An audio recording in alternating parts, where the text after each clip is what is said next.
Hoje é aquela reunião de esclarecendo dúvidas. Tem bastantes perguntas aqui, porque a nossa irmã vai esclarecer. Vamos fazer a nossa prece para que nós possamos aqui trabalhar a nossa harmonia, para que mais possamos apreender dos recursos que serão passados para nós da doutrina espírita. Que Deus continue a nos auxiliar, é o que nós precisamos, entrar em sintonia com o bem, em harmonia, porque aqui viemos buscar conhecimento que nos ajudará na nossa encarnação a trabalhar os melhores recursos, trabalhar os melhores sentimentos e vencermos as dificuldades que ainda contemos em nós, por sermos espíritos ainda a caminho, trabalhando a modificação, o recurso do bem que é tão necessário em todos nós que somos encarnados ainda num planeta de prova e expiação. Que Deus nos favoreça através dos nossos anjos mentores e que a assistência espiritual dessa casa possa favorecer a todos que aqui se encontram, encarnados e desencarnados, que vierem em busca de ajuda, de amparo e de conhecimento, que é o mais importante. Graças vos damos que assim seja. Então vamos ouvir a nossa irmã Sueli.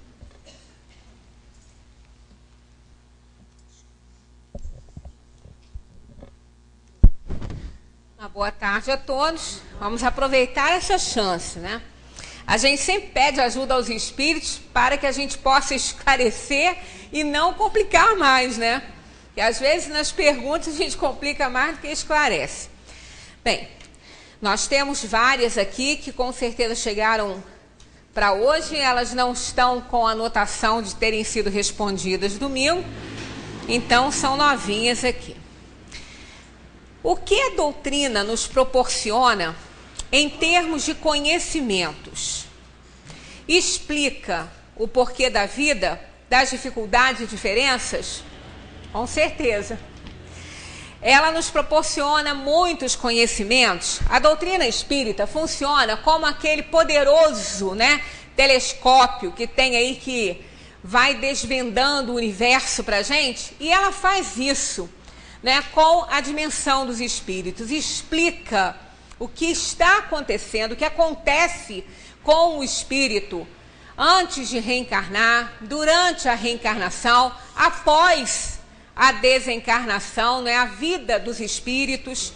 Então nos explica realmente essa questão do porquê da vida, que ela responde, né, ela responde por que nós estamos nessa terra. Existe uma razão para estarmos passando por essas provações, essas expiações que nós passamos.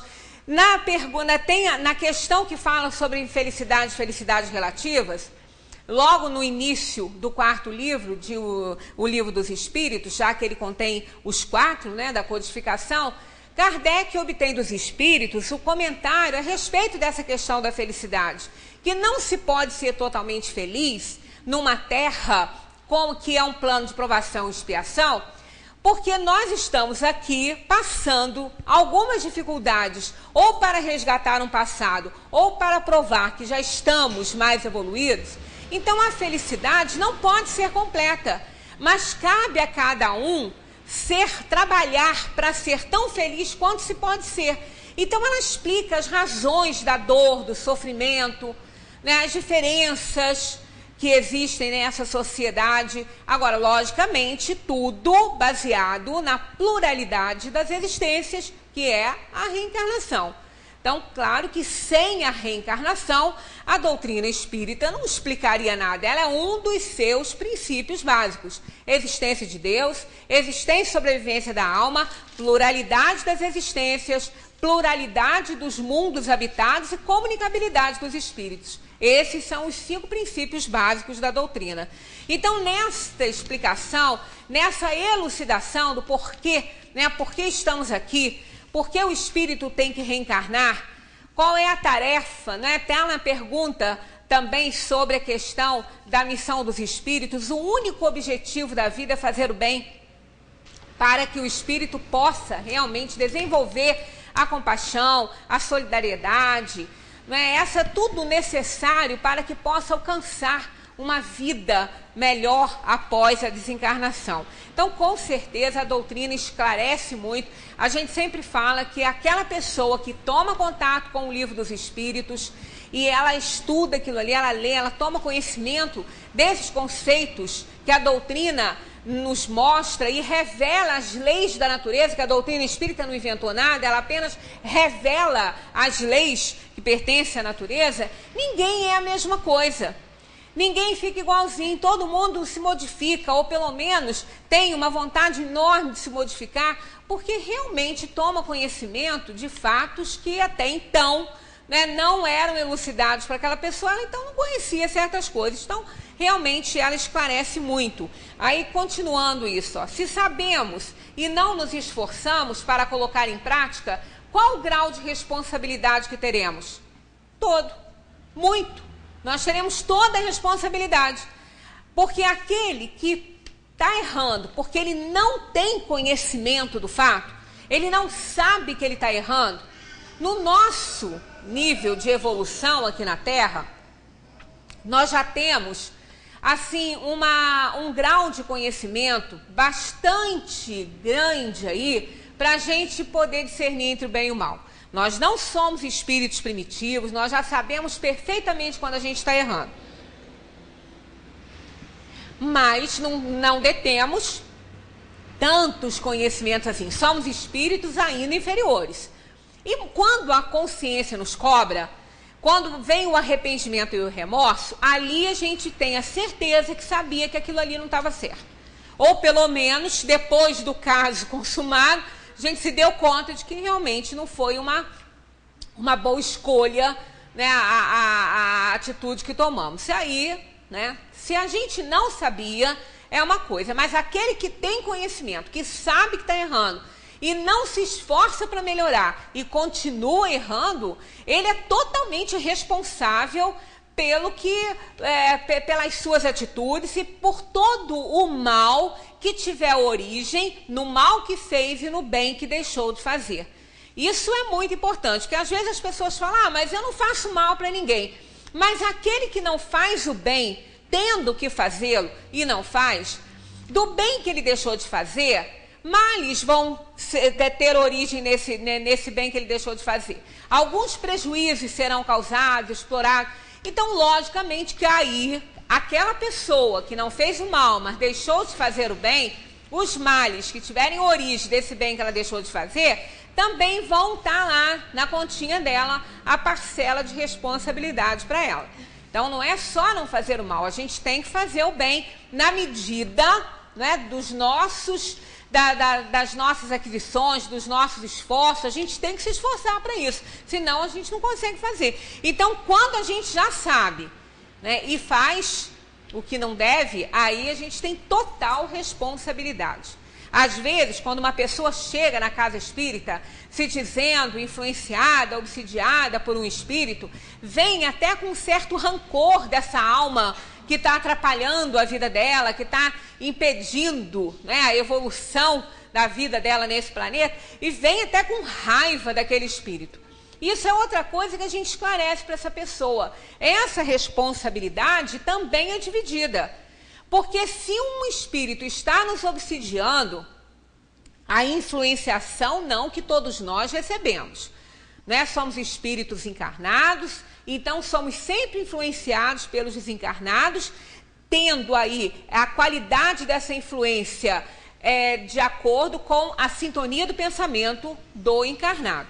Mas a obsessão, aí já os prejuízos que são causados por essa influenciação dos espíritos, já se tornando uma obsessão, isso é parcela de responsabilidade dividida. Porque um espírito não nos obsidia, não entra no nosso campo de energia, se nós não estivermos sintonizados com ele. Não entra. Então, quando a gente dá entrada pela baixa das nossas vibrações, pela falta de vigilância dos nossos pensamentos, aí nós estamos dando entrada. Se isso acontece, com certeza nós temos parcela de responsabilidade aí nesse prejuízo que esse espírito está nos causando.